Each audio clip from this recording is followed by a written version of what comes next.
السلام علیکم ناظرین، کیسے ہیں آپ سب؟ امید کرتی ہوں آپ سب خیریت و عافیت کے ساتھ ہوں گے۔ اللہ تعالیٰ ہم سب پر اپنا رحم و کرم فرمائے۔ آج ہم بہت ہی پیاری خوبصورت سی ویڈیو لے کر آئے ہیں آپ کے لیے۔ آج ہم بات کریں گے کہ اللہ تعالیٰ نے مور اور سانپ کو جنت سے کیوں نکالا۔ تو پھر شروع کرتے ہیں۔ بسم اللہ الرحمن الرحیم۔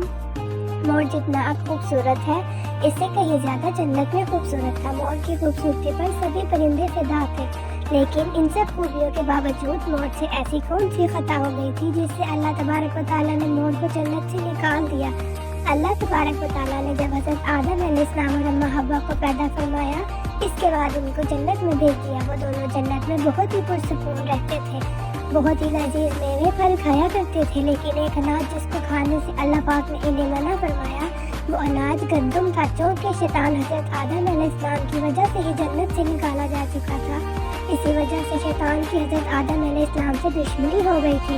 شیطان یہ چاہتا تھا کہ وہ کسی بھی طرح حضرت آدم علیہ السلام کو جنت سے نکال دے اور ساتھ میں اماں حوا کو بھی جنت سے نکال دے۔ جب شیطان کو یہ خبر معلوم ہوئی کہ حضرت آدم علیہ السلام کو تمام میوے کھانے کی اجازت ہے لیکن گندم کھانے کی اجازت نہیں، تو شیطان انتقام کی آگ دل میں لیے جنت کے دروازے کے پاس بیٹھ گیا اور 300 سال تک وہاں بیٹھا رہا کہ کوئی جنت کے دروازے سے باہر آئے اور شیطان اس سے بات کر سکے۔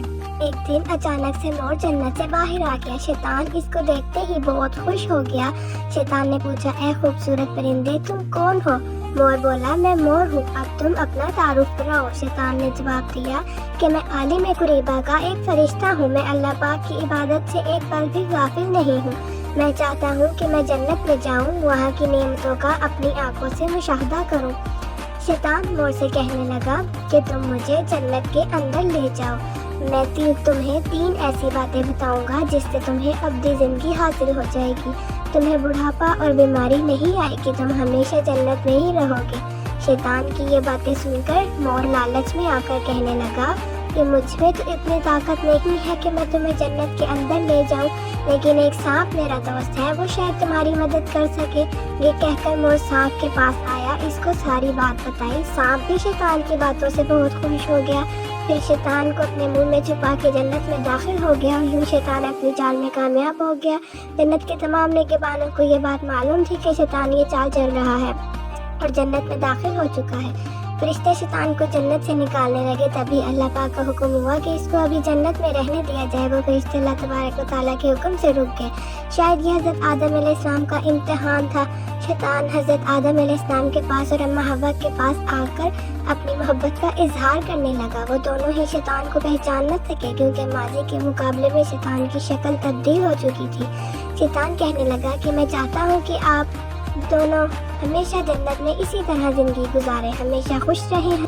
حضرت آدم علیہ السلام اس کی بات غور سے سننے لگے۔ شیطان نے کہا، اگر آپ میری بات مان جائیں تو آپ کو جنت کی اور بھی تمام سہولتیں ملیں گی۔ حضرت آدم علیہ السلام شیطان کے بہکاوے میں آ کر کہنے لگے، یہ کس طرح ممکن ہے؟ شیطان کہنے لگا کہ ایک گندم کا دانہ اگر آپ دونوں چکھ لیں تو آپ کو ابدی حیا حاصل ہو جائے گی اور آپ جنت میں ہی رہیں گے۔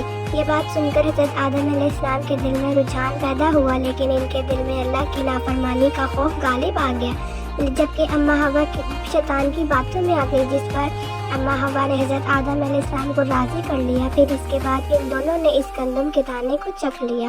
جیسے ہی گندم کا دانہ ان کے اندر گیا، جس کے بعد دونوں خود کو ایک دوسرے سے چھپانے لگے اور خوف خدا سے کانپنے لگے۔ اسی دوران اللہ تبارک و تعالیٰ نے فرشتوں کو یہ حکم دیا کہ حضرت آدم علیہ السلام اور اماں حوا دونوں کو زمین پر اتار دو۔ حضرت آدم علیہ السلام کو سری لنکا کے قریب نیچے زمین پر بھیج دیا، جبکہ اماں حوا کو جدہ کی سرزمین پر اتارا گیا۔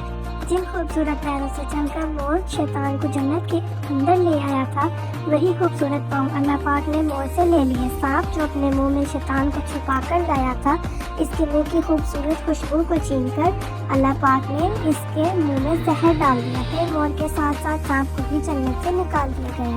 اسی کے ساتھ ہماری ویڈیو ختم ہوتی ہے۔ اگر آپ کو ہماری ویڈیو اچھی لگی ہو تو ہمارے چینل کو سبسکرائب کر دیں، لائک کریں، کمنٹ کریں۔ شکریہ، ملتے ہیں پھر ایک اور نئی خوبصورت ویڈیو کے ساتھ، تب تک کے لیے اللہ حافظ۔